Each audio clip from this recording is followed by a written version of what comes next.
A menos de un mes de haber tomado la responsabilidad de buscar un nuevo futuro para el fútbol mexicano, me percato perfectamente de que no lo vamos a encontrar en donde estamos. La última semana he encontrado muchas deficiencias en planeación, logística, funcionamiento y falta de liderazgo en muchos niveles. Un partido contra Estados Unidos se puede perder. Siempre existe ese riesgo porque esto es fútbol y el triunfo se va de un lado o del otro. Lo que no se puede aceptar es la forma en la que sucedió. Se renunció a ganar desde el primer momento con decisiones de logística que friccionaron al grupo.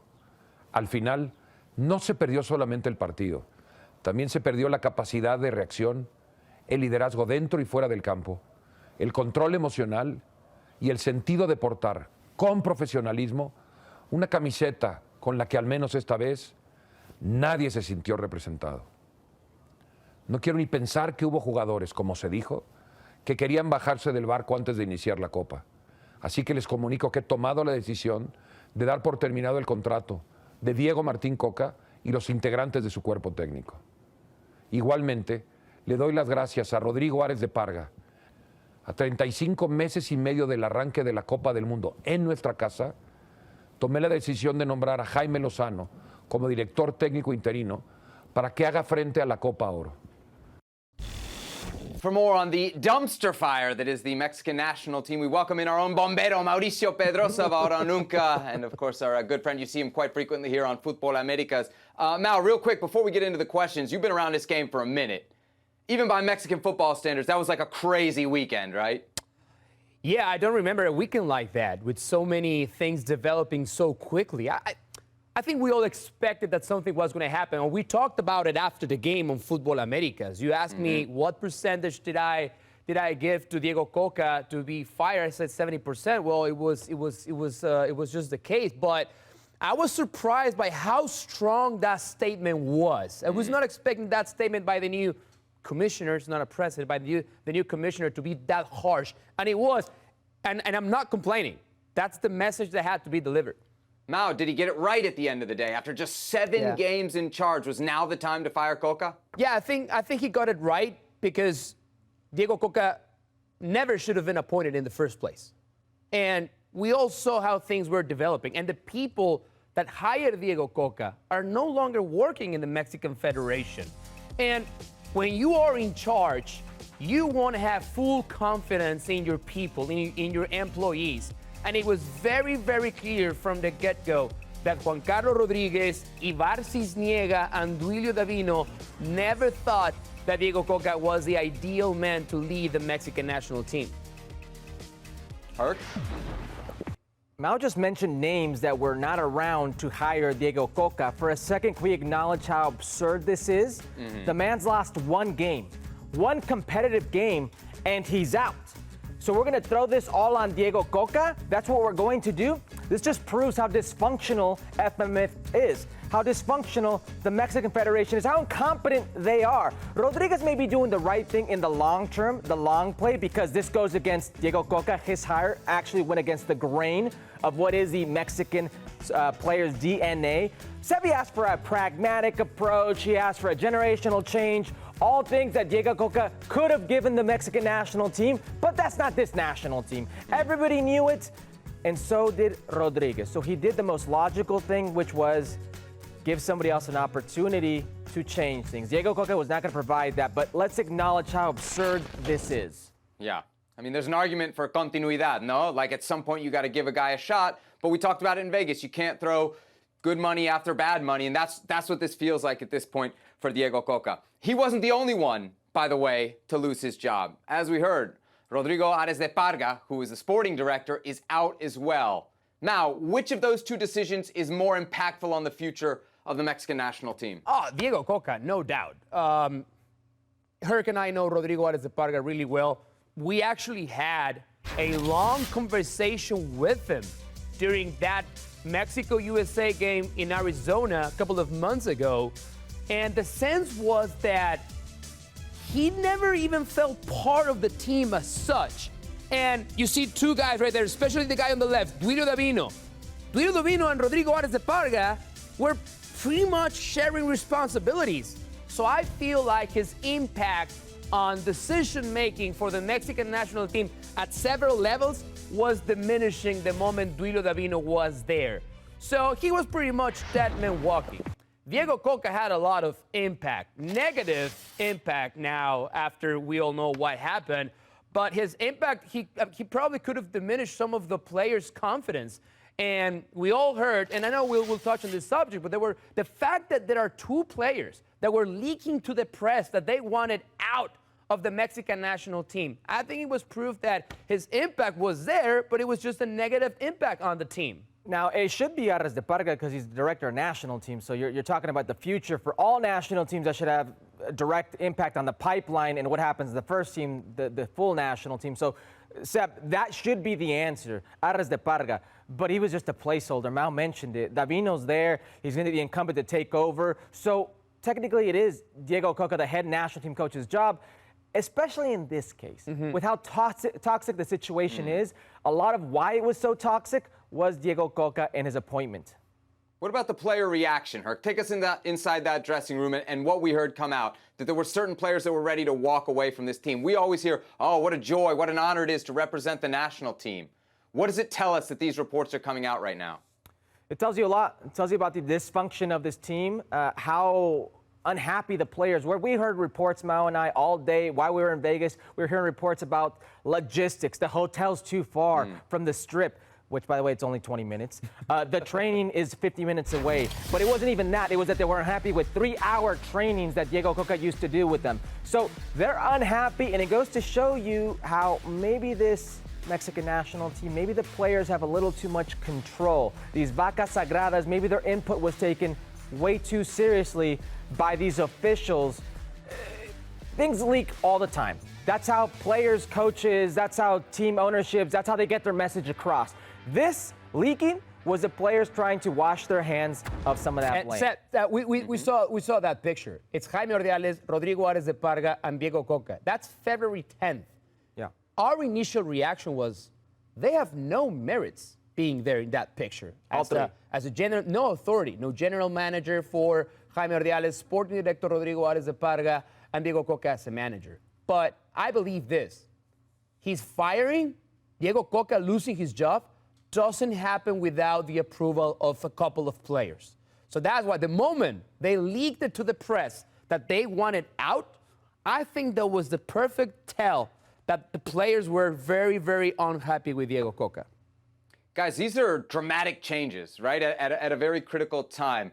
What's the level of confidence that these changes will inspire change? And what kind of change, Herc, can Mexican fans honestly hope for here? Because these are big positions, but what I hear from you guys is doubts about the impact that these two guys could have actually made on the on-field product. Listen, the best case scenario is a complete injection of faith, of morale, which was something that was lacking with this Mexican national team and its environment around it. The fans, for the first time in a long time, weren't nostalgic about this team, weren't pumped up to see their heroes. They were almost distraught at the fact that this is what it's come down to. This is who our heroes are. This is what they now represent, and they don't even want to represent us. So that's the best case scenario. What we need to acknowledge for a second is nothing will change unless it comes from the top. What we're seeing right now is literally Game of Thrones before our eyes. There's a little finger appointing the next king, and that next king is just waiting, and the rest of them are waiting for that king to go down to appoint their next king. It's kingmaker, it's territorial, and it's going down before our very eyes. All right, Rodrigo Ares de Parga out of a job. So is Diego Coca. You know who's into a job? Jaime Lozano. He's going to take over on an interim basis. Of course, took Mexico to the bronze medal at the last Olympics in Tokyo. Before that, managed Necaxa and Querétaro in Liga MX. Played 30-some-odd games for Mexico's national team in the early 2000s. Looks like he'll have the team through at least the Gold Cup. Now, as we think about Lozano as a potential full-time option for Mexico, is there any chance via the Gold Cup you think he could coach his way into the permanent job? 100%. I have 3 reasons for that.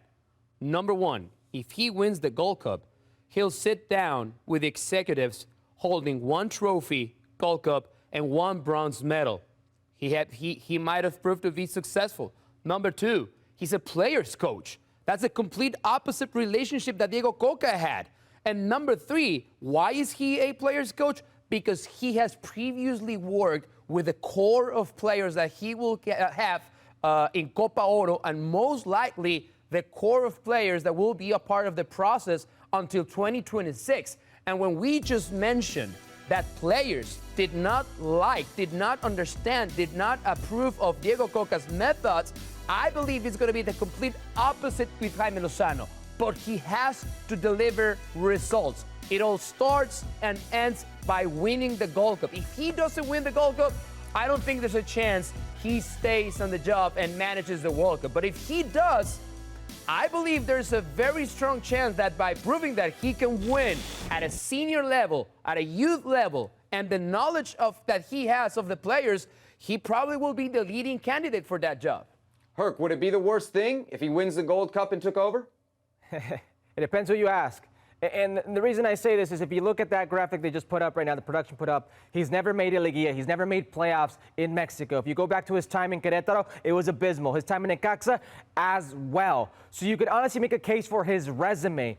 But here's what Mao's talking about. They're selling hope. And in him, in this coach, Jaime Lozano, you have hope. You have the hope that a young Mexican coach, one of the few that are out there, because there aren't many Mexican coaches, and let alone young Mexican coaches, who have been successful at a world stage, be it a bronze medal in the Olympics, which is a U23 category. He was successful with these same players, and everybody screams for a generational change. Guess who's coached these players, knows these players, succeeded with these players, and has the stamp of approval from these players and the fans. So if in this second-rate tournament, that is the Gold Cup, he succeeds, which I think he has a strong possibility of doing, Mao's right. Here's my gold, here's my bronze medal. Here's my shiny trophy. Who else can offer you that? I am the hope, the Mexican hope. Hire me. It could happen. May I add one small detail? You mentioned it, but you didn't stop there. He's Mexican. The public wants a Mexican coach. We know it's never the answer, right? It doesn't pay always to be patriota. Right. But in this case, I think that's probably what plays in his favor, que es Mexicano. Seb, if you think about it, this is the Federation in a win-win situation. Think about this for a second, because they've got in Jaime Lozano what the people want. To bring the people back, I firmly believe the people right now are distraught and they're not showing up, and that's what's impacted this federation. Hold on a second, our wallets can be impacted. How do we get them back? Jaime Lozano could be that for them. So, one, the people buy in. Two, if he does well, you're not going to go out and pay Jaime Lozano $3-4 million like you may have to go pay somebody else. And if it doesn't work out, you could say, hey, the guy you wanted didn't go and work out. Now we can go and get our guy. This is a win-win for the Federation.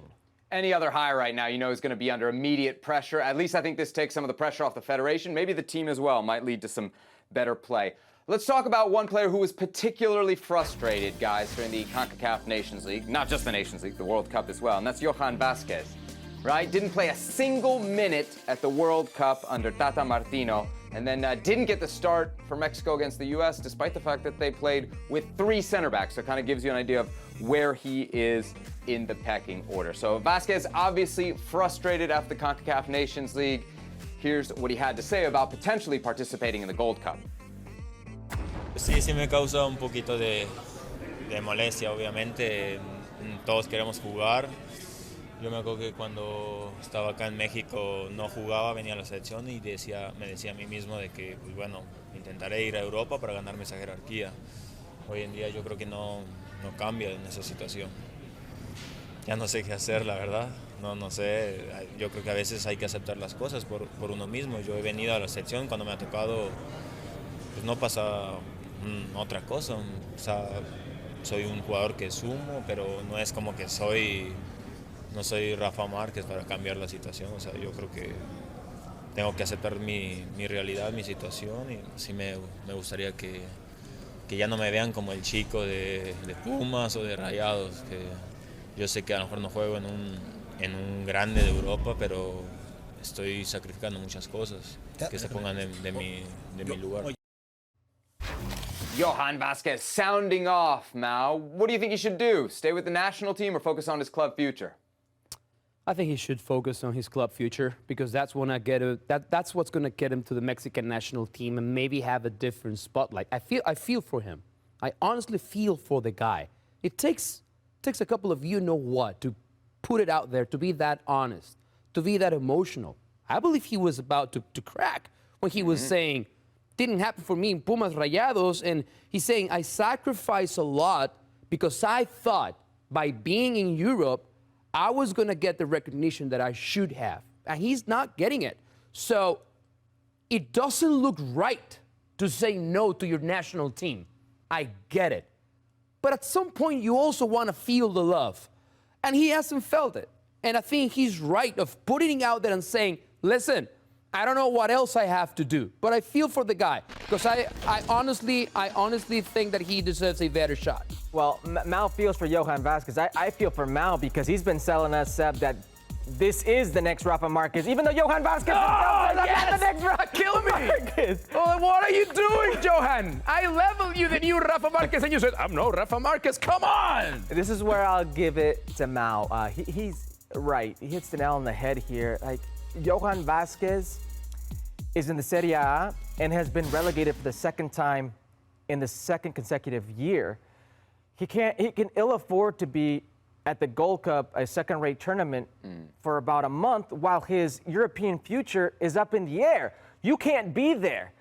Now, playing in Europe should garner you that respect. The reality is Tata Martino didn't give him that respect, and now Diego Coca hasn't given him that respect. Staying in camp in this tournament, the Gold Cup, can seriously jeopardize his European future. So it's a no-brainer. You don't stay. You go sort that out, and then you come back, and you can try to be the player that many, like Mauricio, thinks he can be. He will be the new Rafa Marquez. I have zero doubts.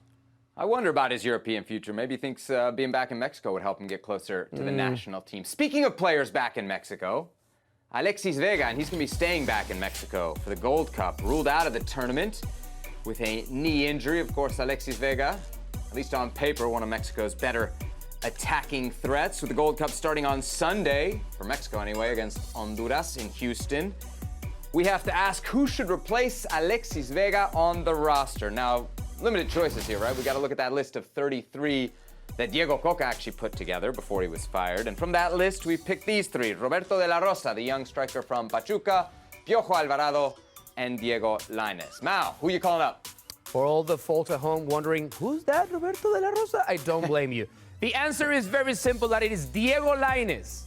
It was a complete disaster, the fact that he was left out of the Gold Cup roster. And by the way, it showed. Diego Lainez could have had a huge impact against the U.S. and maybe against Panama as well. But you know how, Nations League. You know how much I love Diego Lainez. But if you put him head to head, I think what the team needs right now is what Diego Lainez has to offer. Was he an absolute monster or animal with Tigres? No. But every time he was given a shot, he was given an opportunity, he showed that he belongs. And let's just remember, if there is a player that whenever puts that jersey on and delivers, that's Diego Lainez. Jaime Lozano knows him very well. Some of the better games we saw with Diego Lainez was with Jaime Lozano as the manager of that Olympic team. So there you go. That's my answer. I know what Harry's going to say. Piojo Alvarado had a great liguilla. I'm not denying it. But me and Seth, we just can't have enough of Diego Lainez. Some Lainez. What do you think, Herc? Yeah, here's the thing. Nobody's going to vouch for Roberto de la Rosa. No. In fact, you would go Alvarado, Piojo Alvarado, to be that second nine or that nine replacement before Roberto de la Rosa. I think we're all in agreement here. But when you go like for like of what this pool of players right now at the disposal Jaime Lozano has, you don't have Chucky Lozano, right? Who's the closest to him? Uriel Antuna, because he could probably get in by pace. That's the closest. Okay, you buy that. Who's the closest to Tecatito Corona that you have? Forget about right now, just an entire pool. There's only one player that comes close to that 1v1 skill, and that is Diego Lainez. And the reality is, he doesn't have to be in a good moment with his club because he's proven it. When he was with Real Betis, or participating only with Real Betis in those training sessions because he wouldn't play, he would come to the Mexican national team and he would murder it. He semi-retired Tim Ream in a Nations League CONCACAF Nations League final. We can go back into World Cup qualifying and see the moments that he's come on as a substitute, and he's done very well, either assisting, drawing penalty kicks. Like for like, they don't have a player like him right now. It's Diego Lainez. And listen, I would love to sit here and tell you it's not, but it's the easy decision. Yeah. Piojo Alvarado, man, he did come in hot. It feels kind of harsh to pick Lainez over him, but for all the reasons you guys state, I would go Lainez as well. Let me ask you this, though. If Julián Quiñones was eligible, he'd be at the top of this list, wouldn't he? When's that happening? What do we think, September? Well, now without Diego Coca as a manager, I mean, I'm not sure. He's great. I would call him up. Oh, that might have been reason to keep Coca around just for Julián Quiñones. Under Diego Coca's, that was probably what was missing for Diego Coca. Julián Quiñones. He got his passport a little bit too late just to have an impact on Diego Coca's team. Here's the thing, guys. It's with Diego Coca leaving, that's a clear shift in power at the Federation. And all the objectives of including naturalized players that this national team once had, that could go out the window now. All right, guys, let's change gears here a little bit because we have something very special to celebrate on this edition of Fútbol Américas. A birthday for one of our very own. That's right. Not you, Herc. Not me. Mauricio Pedroza. Bring it in, Nachito. Lifelong Manchester City fan. Oh my goodness. Can we get a close-up of the cake? Is this Show us you? the cake. Is this Show us you the right cake. there celebrating? I don't want to tilt it too much because it's gonna fall. But if you could see, this is Mao. He's at the City Parade. There's Stones right there. It's Walker. Is Grealish behind you? Is he? Well, I think compared to Jack Grealish because of my calves, but yeah, that would be my best impersonation of Jack Grealish celebrating the treble of my Manchester. I appreciate everyone. Thank you so much for this. It's an amazing cake. Looking forward to eating it, of course. Fútbol Américas family, we wish you a happy 50th birthday. Thanks. You know what? I will. Look good for being 50, my man. Shut up. I love you. As I said on Instagram, I will always be younger, better looking, and smart. Well, no, he's very smart. Can we do as smart as you? Mordida? Mordida? No. Mordida for Mao? I gotta take pictures first. Thank you. No. Thank you. I feel part of the family. Mao, I do feel part of the Fútbol Américas family. So You should. A question for bandwagon fans everywhere. How long have you been a Man City fan? Oh, wow. Since 2016, and that's 1997. I keep There saying it is. I'm a City fan because of Oasis. When Oasis released the Be Here Now album, that's when I started watching Premier League. And yes, come at me. Champions of Europe, we'll always sing that. We'll always sing that. There you go, Claudio. Champions of Europe. Yeah. That's why I'm a Mauricio huge fan of Pedroza. you right now. City Thank you, fan, guys. birthday boy, and he has the receipts to prove it. Happy birthday, Mao. Love Always you great all. to have you here on Thank the you, show. guys.